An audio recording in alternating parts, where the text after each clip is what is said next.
um contador, empreendedor, né, um empresário contábil. Quando eu chegar na parte da equipe, eu vou falar um pouco da perspectiva do funcionário também, né, de quem trabalha no escritório contábil, como que é isso. E aí, enquanto eu estiver falando, vocês podem me interromper, vocês podem comentar, perguntar, para a gente fazer uma coisa mais dinâmica, assim, ficar um bate-papo mesmo. Bom, a primeira coisa, quando a gente está abrindo escritório de contabilidade, o objetivo primordial, assim, é conseguir cliente. Então, essa é a maior dor. Mas também existe o problema de, muitas vezes, é a falta de conhecimento em algumas rotinas de escritório. Então, normalmente, esse cara está procurando um curso, alguma especialização, assim, em termos de rotinas de escritório, para aprender mais sobre essas obrigações acessórias e tal. Então, ao mesmo tempo que ele está ali tentando conseguir cliente, ele está tentando melhorar esse conhecimento nos cursos, fazendo curso, procurando curso de rotina fiscal, rotina contábil, rotina de DP. Deixa eu mutar o meu WhatsApp aqui. Ô, Fê, só te chamando Oi. do inicial, na faculdade, então, acho que essa é a primeira dor que os caras sentem, né, de não ter, tipo, essa facilidade de comunicação, aprender só coisa digamos, o que aprende na faculdade, né? Acho que é bom dar um passo antes, assim, porque você tem que fazer um curso para poder aprender sobre as obrigações, por que não aprendeu isso antes, né, de criar um escritório? Assim, o foco na faculdade não é obrigação acessória, porque isso não é contabilidade. Então, como é o curso de ciências contábeis, o foco mesmo é na parte científica da contabilidade, aprender a fazer análise de balanço, né? Fazer débito e crédito. Tem a parte também de contabilidade tributária, mas o foco dela é sobre cálculo de imposto de renda e contribuição social. Não é de obrigação acessória, então a gente aprende a calcular imposto, sobretudo esses dois, que é a contribuição social e imposto de renda, que são de grandes empresas, né? E PIS e COFINS também e tal. Por exemplo, o Simples Nacional a gente não aprende na faculdade, porque o foco da academia é em grandes empresas. Então, assim, não tem Simples Nacional em grande empresa. Então, a gente nem aprende a fazer isso. A gente sabe que tem, mas a gente não sabe calcular. Não tem isso na faculdade, pelo menos na minha época, né? Isso eu tô falando o quê? Eu formei em 2010, então eu tô falando de coisa de 14 anos atrás, né? Não sei como que é isso hoje em dia. Eu iniciei a faculdade em 2007, né? 2007. Então, a gente não aprende essas questões assim rotineiras de um escritório contábil, até porque o foco na academia é muito mais assim para você tornar controller, para você se tornar um trainee de uma Big Four. Então, ninguém fala sobre escritório de contabilidade. Assim, eu acho que na faculdade o pessoal nem considera escritório de contabilidade uma perspectiva de trabalho. É muito pouco falado sobre isso, entendeu? E aí, na hora que a pessoa forma, se ela tem essa intenção de empreender, de ter um escritório, ela está completamente crua em relação a essas questões. Né, desse contato com um pequeno empresário, a gente não tem essa vivência, a gente não aprende essa parte de relacionamento com o cliente, por exemplo, isso é uma coisa que não é tratada na faculdade, e muito menos essas rotinas fiscais e de legalização de empresas e tal. Na faculdade a gente tem uma ou outra coisa sobre abertura de empresa, mas assim, não é nada muito específico, aprofundado, não, é meio que dado assim, é assim que faz, sabe? Então, São mais não as tem, entregas finais, né? não tem nada muito assim direcionado para essa questão, não. Então é isso, aí o cara sai cru, né? E outra assim, que talvez hoje já tenha mudado um pouco, porque como se fala muito de empreendedorismo hoje em dia, o cara sai da faculdade, ele já sai com uma intenção de empreender. Na minha época não era assim. Na minha época, quem formava em contabilidade jamais pensava em empreender. Não tinha assim, não, meu sonho é ter uma escola de contabilidade. Não, eu quero trabalhar na Uzi Minas, eu quero trabalhar na Big Four lá, eu quero trabalhar numa grande empresa. Então, assim, era isso.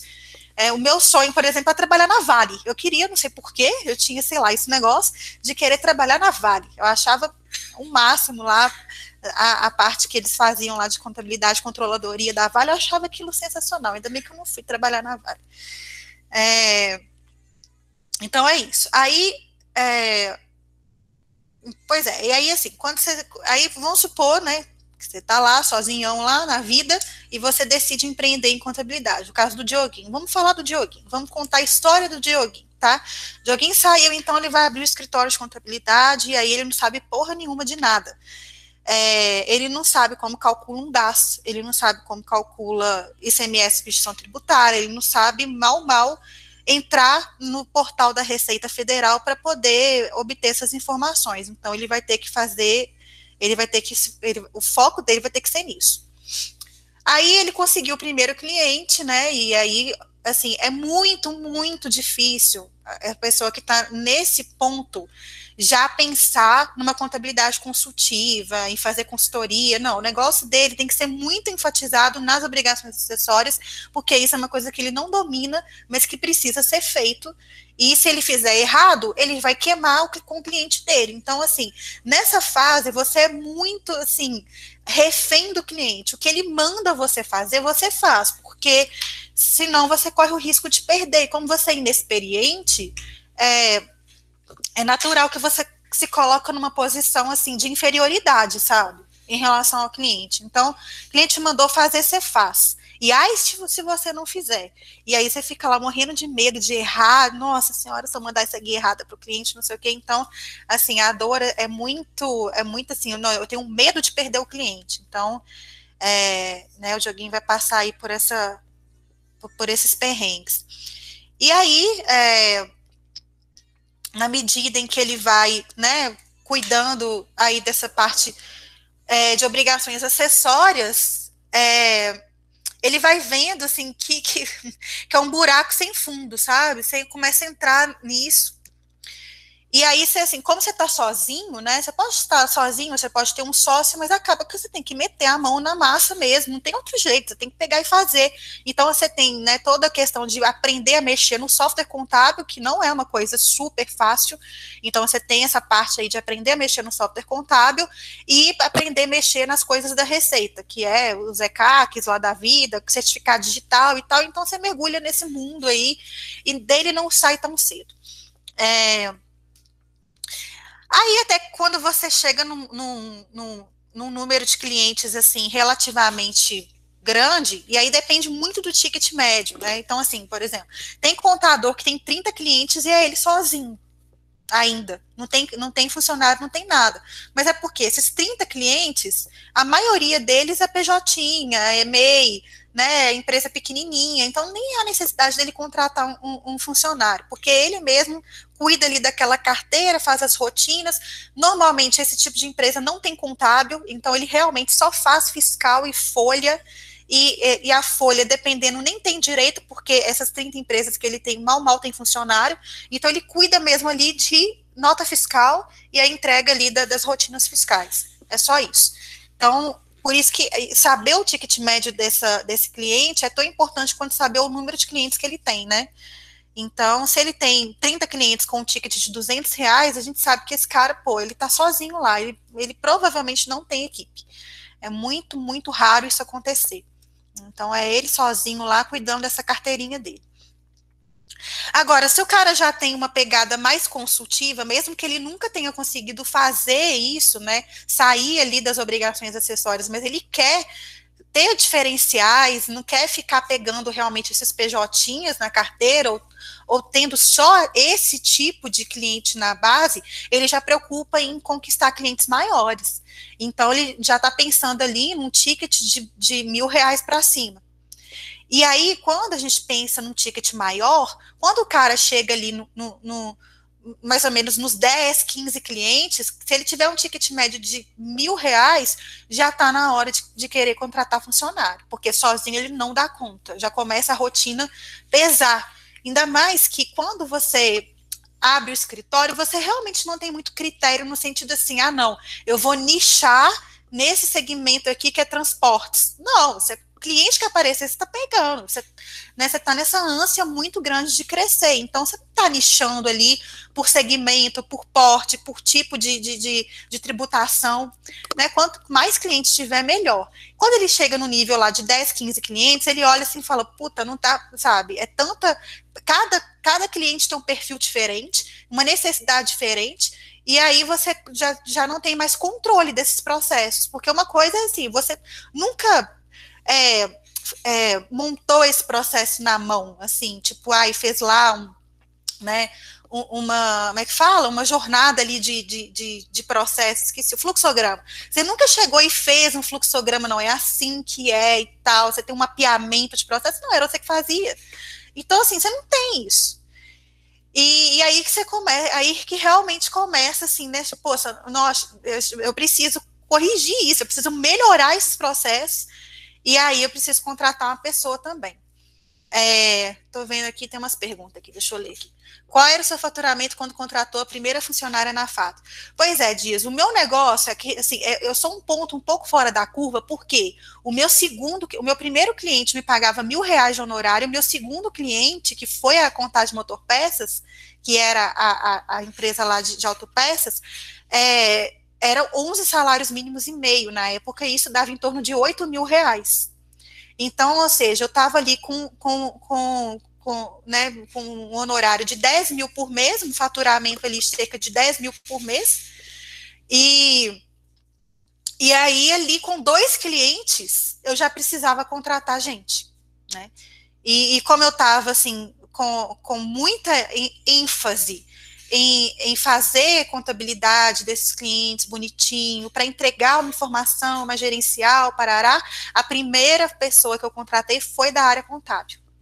Então, eu contratei uma estagiária, ela não tinha muito conhecimento na área contábil, mas eu falei, cara, eu te treino, que é a minha especialidade, então eu contratei ela para a área contábil. E eu ficava ali fazendo a parte fiscal e a parte de folha, só que com esse cliente da Motorpeças, eles tinham 50 funcionários. E cheio de paranauê. Eu falei assim, não, velho, eu não. Sabe, a parte do departamento pessoal, a parte fiscal, era uma coisa que eu não tinha conhecimento, eu não sabia fazer essas coisas. E aí, falei assim, cara, eu acho que eu vou contratar uma pessoa de cada área, porque assim eu consigo realmente, sabe, focar em outras coisas. Não ficar ali só. Eu ficava o dia inteiro estudando legislação de folha de pagamento, porque assim, eram 50 funcionários, eu não fazia muita ideia de como que funcionava essas coisas de sindicato, etc, etc, eu ficava ali, cara, morrendo de medo de errar. E aí eu contratei uma menina na área de DP e uma menina na área fiscal. E aí ficaram os 3, então eu estava ali mais ou menos com 10 mil de faturamento e 3 pessoas, um para cada coisa, só que tem, igual eu falei, tem essa questão de que esse segundo cliente meu, ele era um cliente com 50 funcionários, então tinha muito trabalho para fazer, e outra, o tipo de cliente que ele era uma empresa de autopeças, ele tinha muita questão fiscal também, porque tinha ICMS, substituição tributária, em todas as notas fiscais, ele tinha o PIS e o COFINS dele, que era monofásico em algumas dessas mercadorias que ele vendia, então assim, era um negócio muito complexo, negócio esse que eu não dominava, então assim, se fosse só serviços, eu nem precisaria estar contratando uma pessoa na área fiscal, porque serviço é muito fácil fazer, você não tem CMS, ST, você não tem nada, você tem PIS, COFINS para calcular e Simples Nacional se a empresa for do Simples, só isso, não tem mais nada. Agora, quando entra na esfera de comércio, o negócio, o sistema já é mais bruto, já fica mais difícil realmente de dominar essa parte, que é muito complexa, é muito difícil mesmo. Então, eu contratei essa pessoa que já era especialista na área fiscal, já vinha de um escritório de contabilidade e tal, e aí começamos nós 3. 3 meses depois, essa menina do fiscal pediu para sair, eu contratei o Luiz Arsênio, né, que hoje é o dono da Fato. Então, ela ficou só no período de experiência, saiu, e depois eu contratei o Luiz. Isso começa a acontecer com um ticket de R$ 1.000 por mês, mais ou menos com 10 clientes, entendeu? No meu caso, foi exceção. Mas, normalmente, é com 10 clientes, 10 a 15 clientes com ticket de 1.000, que você começa a ter a necessidade de contratar um funcionário para cada área. E aí depende muito também, como eu disse, qual que é o tipo de empresa que esse escritório está atendendo, porque se for comércio, a necessidade de ter um enfoque na área fiscal é muito, muito maior. Se for só serviço, é piece of cake, é facinho, não tem, sabe, não tem essa neura, não. Se for comércio, aí o bicho pega. Então, assim, isso cria duas direções, assim, que eu vejo muito claras no escritório. Se ele está pegando a maioria de clientes da área de comércio, todo o investimento que ele for fazer, toda a prioridade que ele for dar, vai ser para a área fiscal. Não tem jeito, tem que ser na área fiscal, ele tem que ter gente capacitada.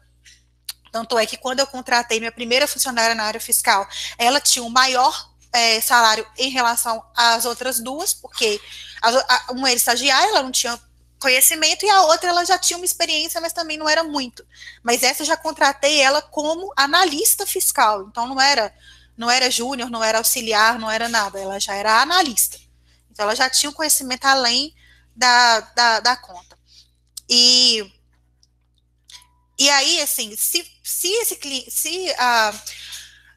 o perfil desses clientes do escritório for serviços, aí não necessariamente você precisa de focar todas as energias na área fiscal. Dá para ser uma coisa mais equilibrada, entendeu? Então, um cara que tem dentro da sua carteira serviços, na sua maioria, é mais fácil a gente conversar com esse cara sobre contabilidade consultiva, contábil em dia, entre outras coisas que dão um enfoque maior na área contábil, do que o cara que só atende comércio. O cara que só atende comércio, nesse momento específico, ele tá louco, maluco, translocado, porque ele precisa realmente entender e dominar muita parte técnica da área fiscal. Bom, e aí esse cara, o Dioguinho, vamos lá, tá com 10 clientes, ele tem lá, né, vamos colocar aí que ele atende aí 50% de comércios, outros 50% serviços. Tá com 10 clientes, 10 mil de faturamento, começa a contratar as primeiras pessoas da equipe. Esse é o momento em que ele tá ali com 2, 3, né, 1, 2, 3 pessoas na equipe, então assim, é uma coisa muito, vamos trabalhar junto aqui, nós estamos juntos. Então não existe essa coisa de, o chefe, sabe, assim, não tem hierarquia muito clara, não. Ele tá ali para poder treinar mesmo, porque foi ele que aprendeu essa rotina, ele que tem que repassar essa rotina para o time dele. Então ele trabalha junto, fica ali ensinando, conferindo, mostrando, ensina o cara a mexer no software contábil, porque às vezes ele veio de um lugar onde o software era diferente. Então ele que tem que repassar esse conhecimento para a equipe. E ele está trabalhando todo mundo junto com as mesmas, né? Assim, ele também está com a parte operacional, porque como a equipe está em rampagem, ele não pode sair delegando tudo de um jeito, né, delargado, né? Ele tem que reter uma parte dessa rotina, porque não tem como ainda entregar tudo para a equipe. Mesmo se ele entregar, ele precisa conferir. Então ele ainda fica pegado muito ao operacional, né? E aí chega num ponto. E aí, assim, se ele estiver fazendo um bom trabalho, o que vai acontecer com essa galera aí, desses 10 clientes que ele já tem? Eles vão começar a receber indicação. Então, esse começo do escritório, ele cresce muito por indicação, muito mesmo, porque o contador que está ali na frente do negócio, de verdade, ele não tem tempo para poder fazer nada muito rebuscado na área de vendas, não. Então, ele vem ali por indicação, né? Então, esses 10 clientes vão indicar outros 10. E aí, o negócio vai crescendo de forma orgânica. Até chegar um ponto em que ele está ali com 20, 25 clientes, mais ou menos, e não contratou mais gente, tá? Então, com 20, 25 clientes, está com a mesma equipe lá. Então, ele conseguiu ali aumentar ali sua lucratividade, porque conseguiu mais clientes, sem precisar aumentar a equipe. Só que aí começa um fenômeno chamado insatisfação com o contador, né? Então, esses clientes eram 10, aquela carteira ele conseguia atender de uma forma mais, mesmo que ele ficasse ali no operacional, ele sabia tudo o que estava acontecendo com os 10 clientes, porque no final das contas aquilo passava por ele. Ele sabia o que estava acontecendo. Quando está com 25 clientes, ele já está repassando alguns desses clientes de forma total para a equipe. Então ele já não consegue mais acompanhar o dia a dia desse cliente. Quando o cliente liga para ele, querendo falar com ele, ele está ocupado conversando com outro cliente. Ele está em reunião com outro cliente. Ele está lá fazendo alguma coisa específica para um outro cliente. Então, assim, ele começa a ficar escasso. E a equipe dele, né, como foi treinada de um jeito, assim, às vezes sem muita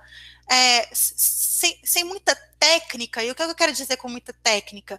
Dele mostrar para os funcionários sobre o porquê, por que é importante fazer, né, assim, ter um relacionamento próximo com esses clientes. Assim, aqueles funcionários não representam ele, não reflete o que ele foi lá no começo, né? Porque muitas vezes o papel é repassado, aquela atividade é repassada, mas sem aquele né, sem conhecimento de propósito, sem muitos porquês. Não é muito explicado os porquês. É só o como, faz aí. E vai fazendo. Então, assim, esse funcionário, ele ainda está muito dependente dele, porque no final das contas ele não sente que aquele cliente e a satisfação daquele cliente é a responsabilidade do funcionário, a responsabilidade do dono. E aí essas insatisfações começam a acontecer, porque a equipe não atende o dono da empresa como o contador atendia, e começa a aparecer essas insatisfações.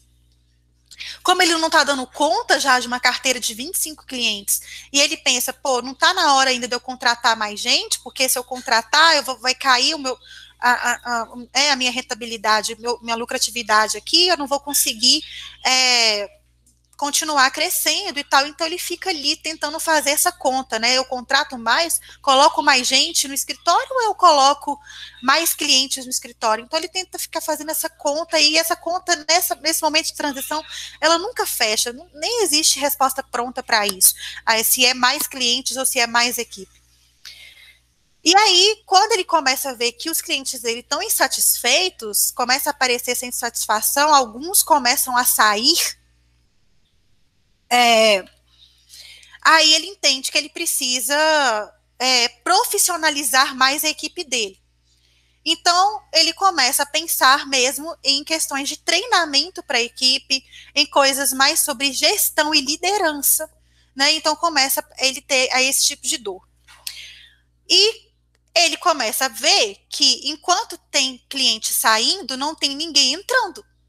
Então, ele vai pensar novamente sobre como crescer o escritório, mas dessa vez não é mais por indicação, né? Dessa vez é como que eu vou ter um marketing, como que eu vou fazer uma estratégia de conseguir mais clientes, que dessa vez não é mais por indicação, é de forma, né, ativa, não passiva. Então ele vai precisar de ter tempo para isso, ele não tinha. Né? E isso nem era uma preocupação muito grande, porque estava vindo indicação, então as coisas estavam legais. Então agora começou a ver a necessidade dele querer mais clientes de uma forma mais ativa. Bom, eu cheguei nesse momento, e qual foi o caminho que eu segui? Eu poderia, né, porque quando eu falei, como eu disse, existem dois caminhos, né? Vai colocando mais funcionário, ou vai colocando mais cliente, né, para equilibrar essa conta, porque tem uma galera saindo aqui já. Minha decisão foi, eu vou botar mais gente. Para eu poder realmente investir nessa estrutura de conseguir clientes de forma ativa, tendo tempo para isso e tendo processos melhores dentro do escritório, com uma equipe também maior.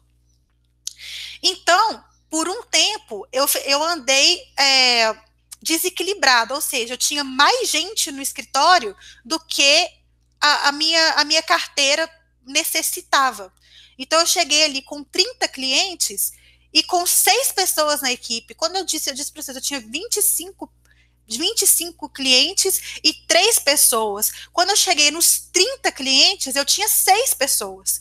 Então, assim, eu coloquei mais gente no escritório para que esses 30 crescessem mais. E eu tivesse realmente ali essa função ativa de fazer esses 30 virar 60, de forma ativa, né? De forma que não fosse apenas por indicação. Cheguei com 30 clientes, 6 pessoas. Foi quando aconteceu lá, eu estou contando a minha história, né? Nesse ponto, deu ruim, porque eu tinha contratado essa galera. Quando eu estava lá com os 30 clientes, teve a crise. Então, a galera pediu para trocar, para baixar o honorário, ficou inadimplente. Então, foi ruim por conta disso, né? Eu não esperava que a gente ia passar por um momento assim de turbulência tão grande que foi ali meados de 2015, mais ou menos, né?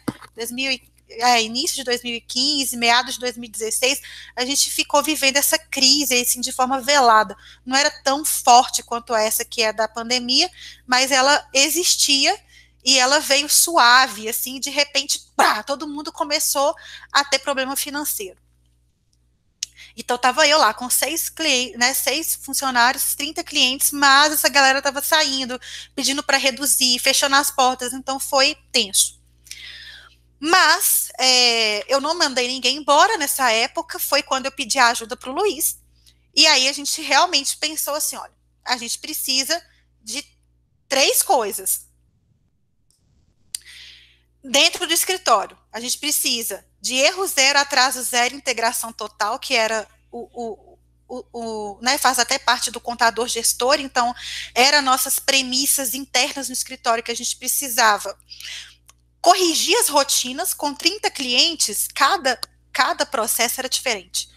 E, assim, a equipe, ela não tinha muita clareza sobre realmente ajustar problemas na fonte. Então, se o cliente mandava nota fiscal física, eles lançavam tudo na mão.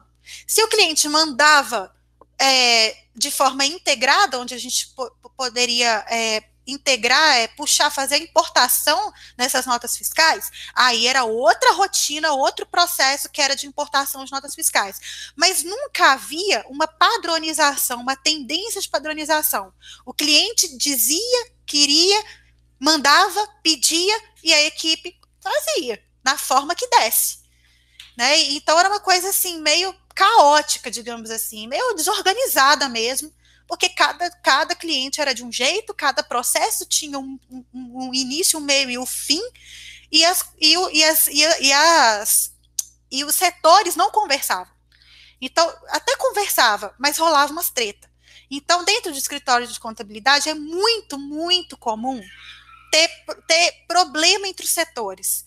DP não conversa com o fiscal, que não conversa com o contábil, na hora que o contábil vai lá fazer a contabilidade, tá errado o DP, tá errado o fiscal, aí o contábil vai lá no fiscal e fala que você não pode lançar nota fiscal de plano de saúde dentro desse número aqui, porque esse número aqui é custo.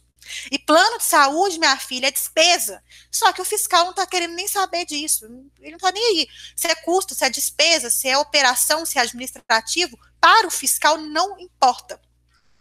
Mas para o contábil, isso faz toda a diferença, né? Se você lança um custo numa despesa, uma despesa no custo, você está interferindo, impactando ali indicadores com margem de contribuição, entre outras coisas. Né? Ponto de equilíbrio e tal.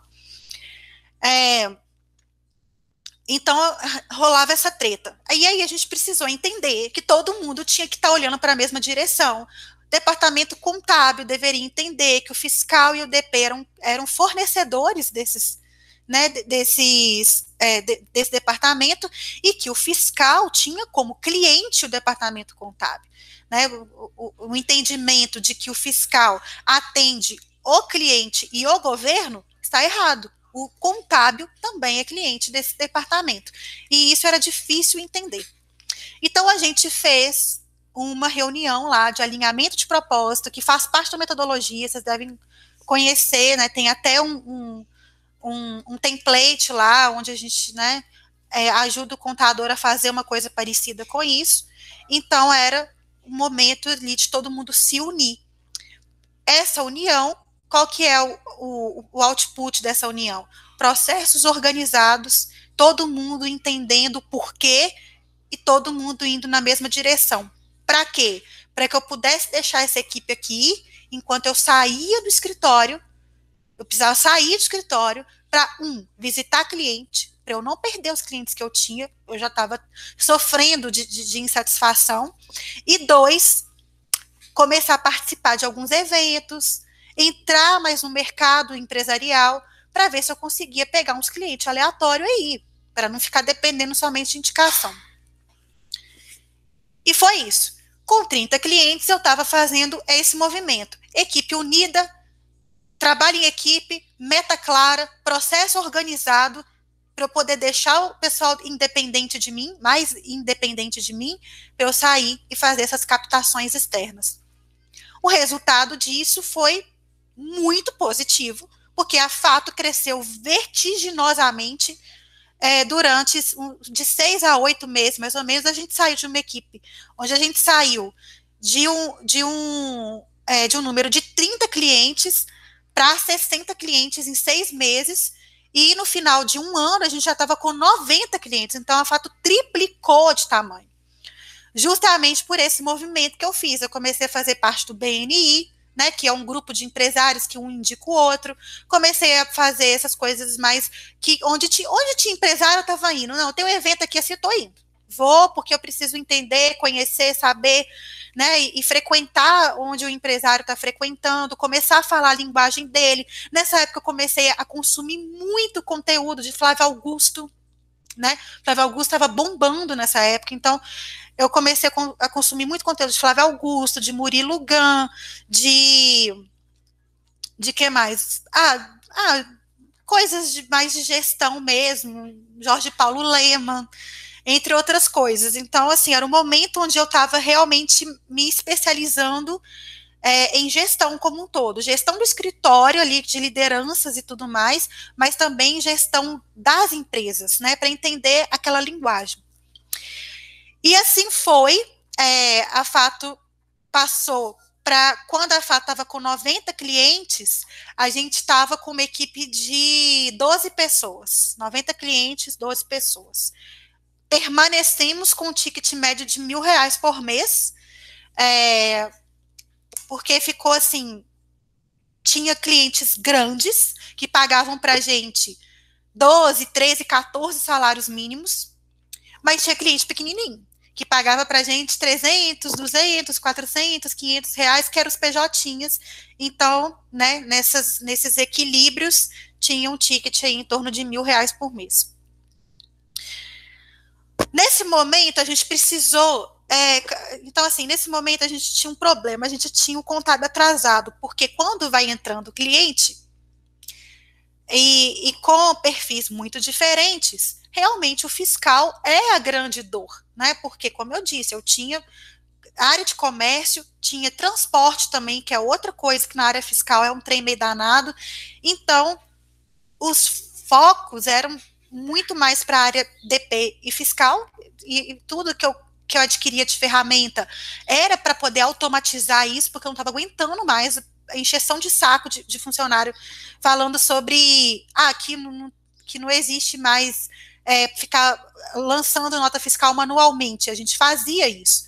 Então, assim, não, então, peraí, deixa eu entender quais são as ferramentas que tem no mercado, parará pororô, porque eu preciso desse fiscal certo.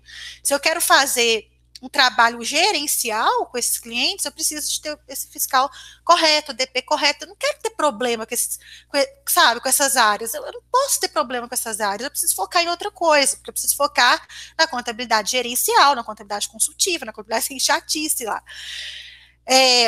E aí a gente começou a adquirir essas ferramentas para importação, integração e tal, para a área fiscal.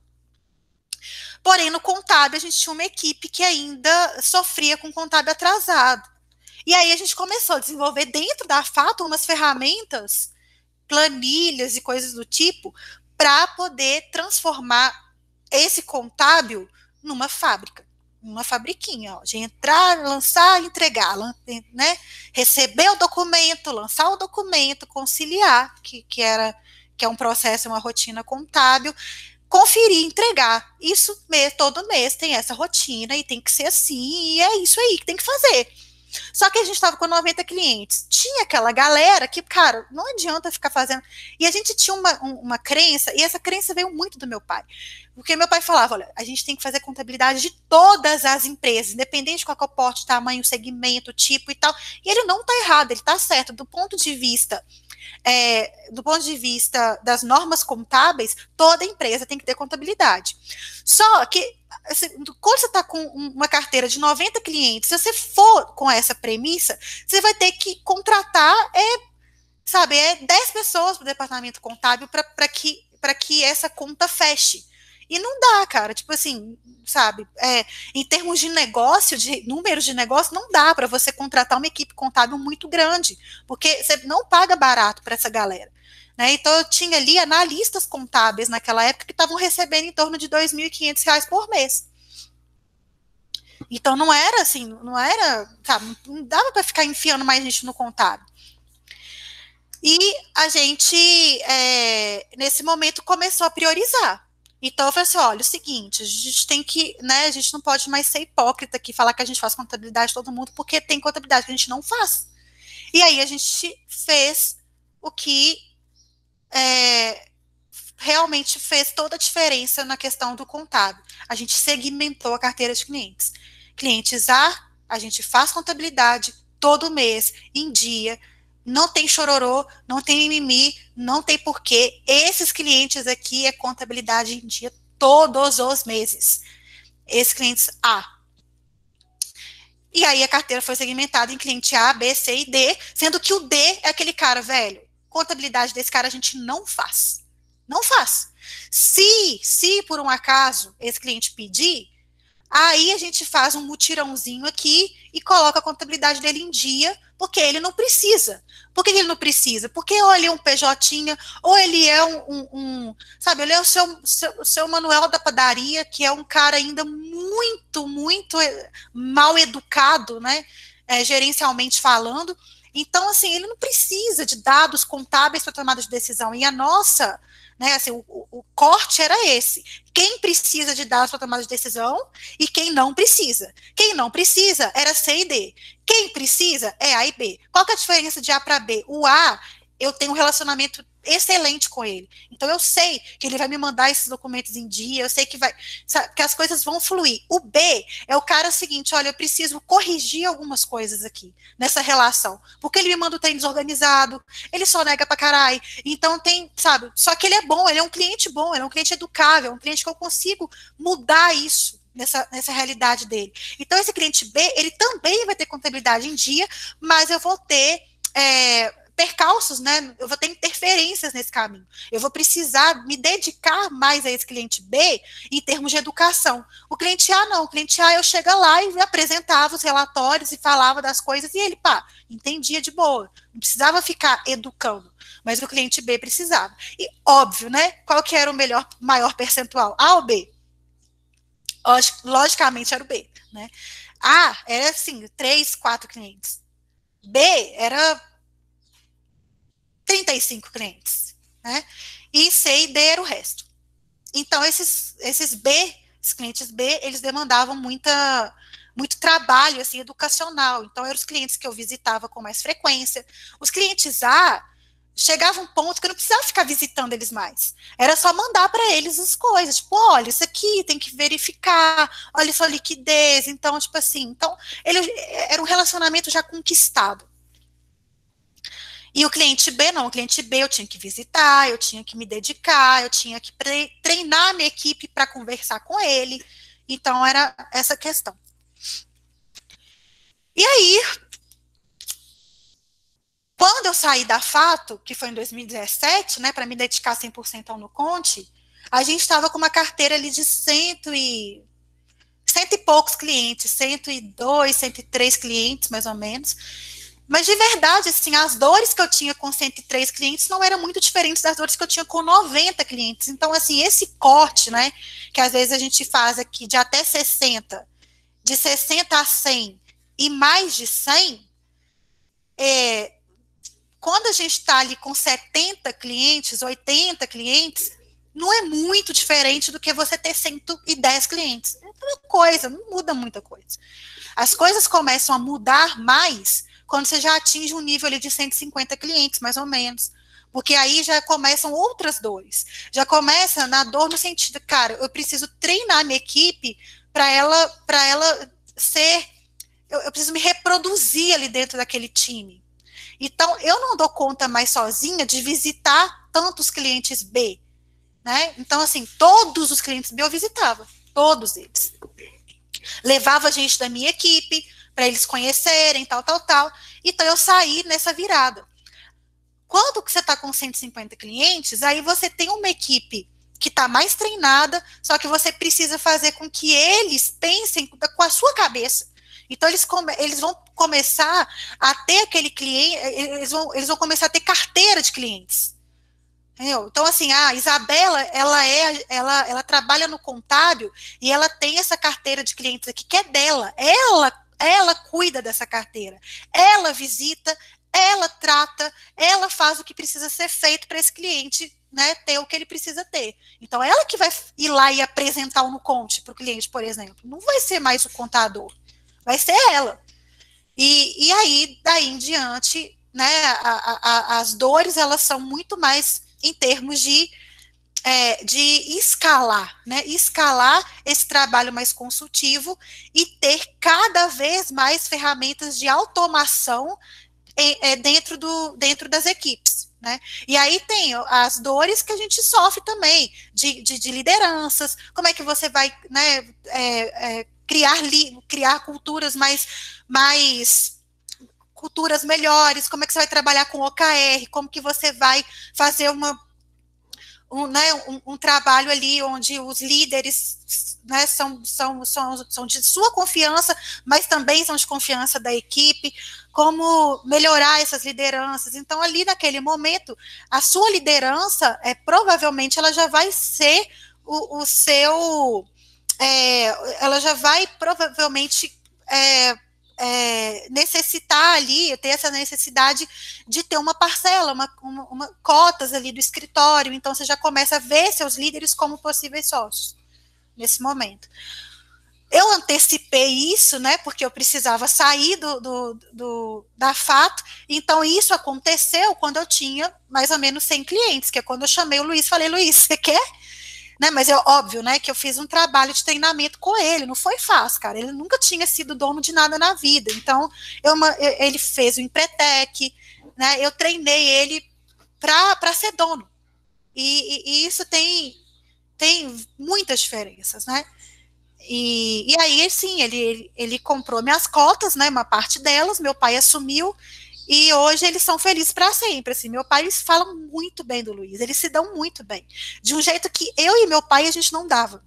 Eu e meu pai, a gente brigava o tempo todo, velho, era muita treta, velho. Eu e meu pai, quando a gente trabalhou ali juntos, né, na Fato como sócios, era muita treta. Agora o Luiz não, o Luiz, ele consegue se entender melhor com ele, o Luiz é menos rebelde que eu. Então, ele aceita mais as coisas. O Luiz foi militar, né? Então ele prestou serviço militar, ele foi do exército, então ele é mais yes, sir. Ele é mais assim, entendeu? Então, eu era muito questão de status quo, então eu brigava muito com meu pai, não concordava com nada que ele falava, então era muita treta. Mas o Luiz, ele meio que obedece muito meu pai, então eles se dão super bem. E quem está lá também agora é meu irmão, né? Meu irmão cuida da parte financeira lá da Fato, também está saindo muito bem. Ele está fazendo curso de contábeis, então, assim, imagino que o futuro da Fato vai ser o Luiz e o Fernando, meu irmão, trabalhando juntos, né? Quando meu pai já não tiver mais ali na operação, no dia a dia. Então é isso, gente. Eu acho que eu falei todas as etapas. Vocês ficaram com alguma dúvida? Eu tenho uma dúvida em relação acho que é mais a pontuar mesmo o processo do contador-gestor. Até quem aplica mais aí pode confirmar. Acho que uma das primeiras etapas do processo é desenhar o fluxograma, né? Ou seja, entender as funções e as entregas de cada uma das pessoas que estão no escritório, poder justamente estruturar isso e, né, possibilitar o cara entender, ter uma visão de fora. É isso mesmo? Acho que você que fez o curso, né, do contador gestor, está na Universidade do Conte, até quem aplica hoje aí pode até confirmar isso para mim, por favor. Na verdade, assim, o que a gente até ensina no contador gestor, antes de fluxograma de processo, mapear os processos, é entender o para quem. Para quem que você está fazendo isso, né? Porque, assim, no final das contas, o maior beneficiado do seu processo tem que ser o cliente. Se o seu processo ele está sendo muito complexo a ponto de não beneficiar o usuário final disso, que é o cliente, então a gente vai precisar entender melhor quem que é essa pessoa, o cliente. Antes da gente mapear processos no escritório lá na Fato, eu ficava fazendo como fala, uma via sacra. Eu pegava a galera dos departamentos, um de cada, um do DP, um do fiscal e do contábil, a gente ia lá no cliente, porque a gente tinha que entender o cliente, como que eram os processos dele, para entender se o nosso processo conversava com o dele, porque tinha que ter encaixe. Se eu não entender quem que é esse cliente, eu vou criar um processo que não atende esse cliente, logo esse processo não funciona. E o que eu vejo em muitos escritórios é esse olhar narcisista, é olhar para dentro.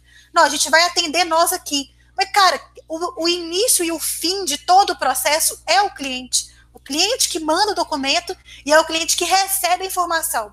Se esse cara não tiver de acordo com esse processo, não adianta eu mapear, não adianta eu ficar fazendo fluxograma bonitinho, porque vai ser só um negócio ali na parede que, no final das contas, vai ser sabotado o tempo todo.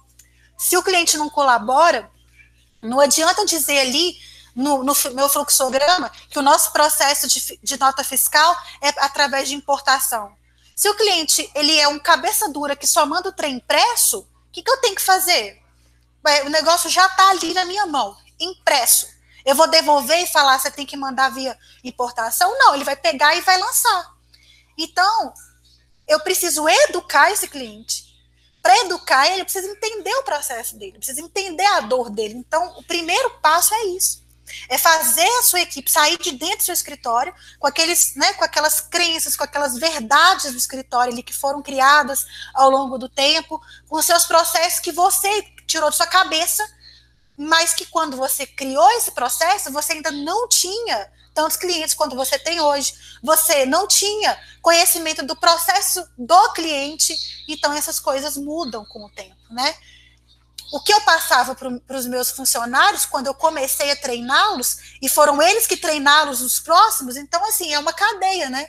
Eu treinei meus primeiros funcionários quando eu tinha 10 clientes, digamos assim, né? Eu tinha 10 clientes, eu treinei meus funcionários.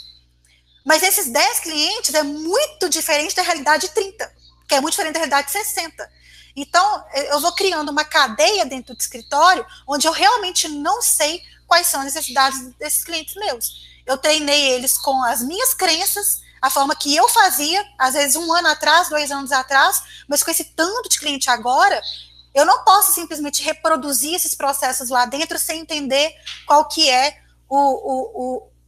qual que é a dor do cliente, o perfil do cliente, a necessidade dele. Então, foi difícil entender isso até. Quem colocou essa visão para mim de fora do cliente foi o Luiz. Eu não tinha, e normalmente o contador não tem essa visão.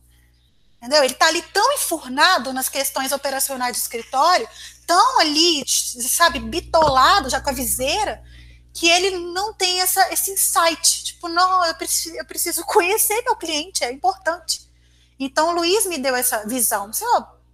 Sabe, o que eu quero, o que eu quero de você, né? Porque o Luiz, ele é meu cliente na época. Ele falava, o que eu quero de você é uma folha de pagamento bem feita, eu preciso disso. Mas eu falei assim, ué, e o cliente que não tem folha de pagamento? Não é isso que ele quer, não. Ele quer outra coisa. A necessidade dele é outra. Então, eu não posso tratar clientes com necessidades diferentes de formas iguais. E era isso que a gente fazia dentro do escritório, Dedé. Olha só, o drive de valor pro Luiz era folha de pagamento. O drive de valor do outro cliente lá, da Reis e Reis Auditoria, que não tinha funcionário, era licitação. Eles participavam de licitação. Então, as CNDs deles, da Reis e Reis Auditoria, elas precisavam estar sempre em dia. Sempre em dia. Não podia ter nenhum furo nisso, ela não podia estar devendo nenhum imposto, tinha que estar tudo redondinho. Esse era o drive de valor dele. Não era folha de pagamento, era isso aqui. Só que eu tratava eles de forma igual. Então, às vezes, tinha falhas dentro do meu processo de CND, sim, porque era tanto cliente ficar conferindo esse trem, nossa, era uma munheca fazer isso, porque era totalmente artesanal. Hoje não, hoje as coisas são muito mais automatizadas. Só que eu já comi mosca com a Reis e Reis, né? E se eu tivesse esse entendimento de que o drive de valor para ela é a CND em dia, a Ater, que era a empresa do Luiz, que não tinha necessidade disso, ela estava lá em último lugar na fila. Mas a Reis e Reis está em primeiro lugar. Ela eu tenho que dar valor para caralho para poder conferir CND, CND, CND, CND. E o resto não importa muito, mas esse aqui é prioritário para mim. Mas a folha de pagamento, para o Luiz, é prioritário. Então, para ele, eu vou dar atenção especial. A atenção para ele é redobrada, é triplicada. Mas para Reis e Reis não, porque ela tinha lá um funcionário, então não tinha, sabe? Então ela não era prioridade. Então, entender as necessidades, as prioridades, para que você possa realmente colocar uma ordem de prioridade em cada um dos departamentos. Prioridade no departamento de legalização é diferente da prioridade do departamento fiscal, que é diferente do contábil, que é diferente do DP. São listas diferentes dos mesmos clientes, mas posicionados de formas diferentes lá. Ficou claro?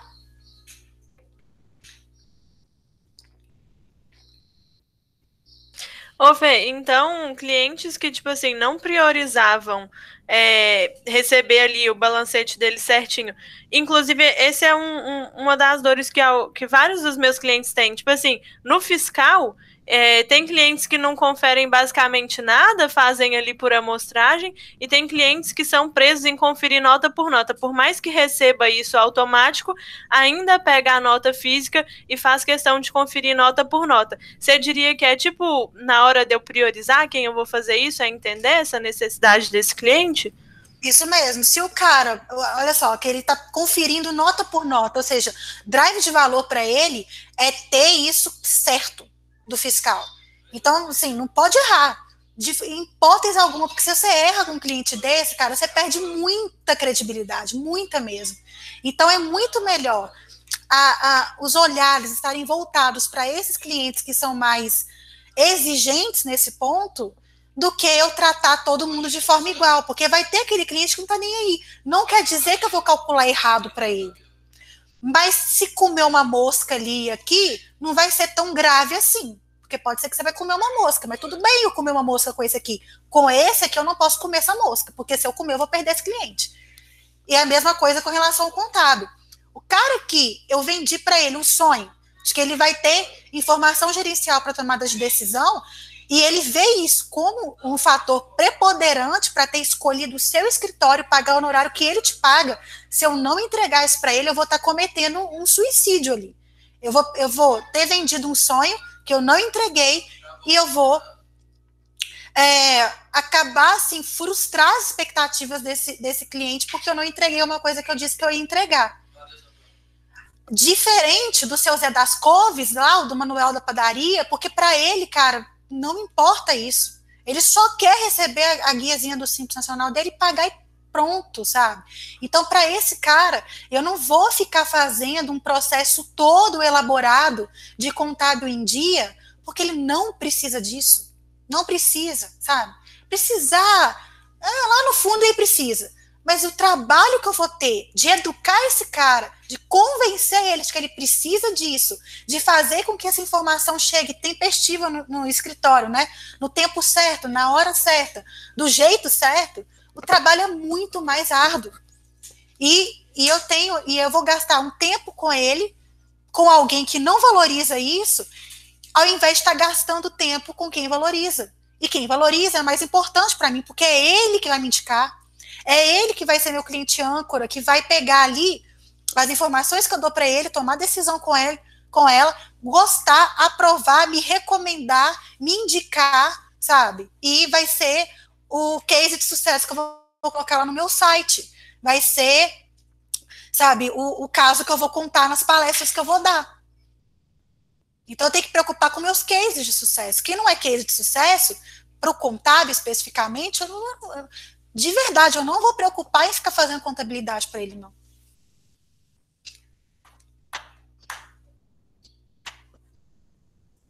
Show? Show. Que a maioria a gente sempre esbarra na educação do cliente, né? A automatização dos processos, essas coisas, é onde que a gente mais esbarra. Eu achei ele bem legal. Obrigado demais, Fê. Obrigado demais. Assim, não tenho vergonha, né? Não é vergonha dizer, mas receio de falar, cara, sabe? Aceita que dói menos. Você não vai fazer contabilidade de todo mundo. Vai ter cliente que você vai largar para lá. E às vezes esse cliente é um cliente que você precisa, por exemplo, entregar uma declaração para ele, que é o SPED contábil, por exemplo. O SPED contábil ele é obrigatório para empresas do lucro presumido e do lucro real. Mas ele é um cliente tão desorganizado, tão avacalhado que não sei o que e tal, que, assim, eu não preciso ficar colocando esse contábil dele em dia, porque eu só vou ter dor de cabeça. Mas eu vou precisar entregar a declaração dele lá no dia 30 de junho. O que eu vou fazer? Em maio eu vou colocar tudo em dia. Vou ficar um mês com esse cliente, com essa porcaria desse cliente, colocando ele em dia, mas de forma planejada, sabe? Não é uma coisa, nossa, chegou maio, tá lá tudo atrasado. É claro que tá tudo atrasado, porque seus clientes bons, você colocou ele no mesmo nível de prioridade do que seus clientes ruins. E aí você perdeu muito tempo com esse cliente ruim, e esse cliente bom foi ficando atrasado, foi ficando esquecido, foi ficando defasado. Não, cara, esse aqui, ele tem que estar aqui, ó. E esse cliente meia boca, eles vão aqui embaixo. Aí você consegue ter uma rotina de contábil em dia. Contábil em dia não é 100% das empresas em dia. Contábil em dia é 100% dos clientes A e B em dia. C e D não. C e D você esquece para lá. Show? Ficou claro? Faz sentido? Gostaram? Não gostaram? Faz sentido demais. Obrigado, Fê, por ter compartilhado. Não sei se para todo mundo, mas para mim é muito, muito importante, porque não tenho tanta clareza de como funciona o escritório contábil, assim, mas por você mesmo, assim, pelo contato com o pessoal dando conta com os escritórios. Então, isso ajuda bastante. Muito obrigado. Legal. Beleza. E aí, para ficar mais claro também, tem tem um webinar que eu fiz, o Contábil em Dia, onde eu falo sobre essa segmentação de clientes A, B, C e D. Eu acho que é a primeira coisa que eu falo nesse webinar, para aí sim você ter rotinas de contábil em dia e entendendo que vai ter cliente que vai ficar para trás mesmo, mas tudo bem, sabe? Você conscientemente deixou eles para trás e isso não é um peso para você. O contador tem que entender, não é um peso. Você decidiu que esse cliente você não vai fazer contabilidade, então aceita isso e prioriza quem você realmente precisa entregar esse valor. Então, beleza, meninos, gostei de compartilhar a experiência aí com vocês. Querendo mais treinamentos, me chamem, estou à disposição, tá bom? Beijo para vocês. Fê. Muito obrigada. Foi muito bom. Obrigada, Fernanda. Beijo, tchau, tchau. Tchau, Fê, obrigado. Bom dia para vocês. Bom dia. Bom dia, pessoal.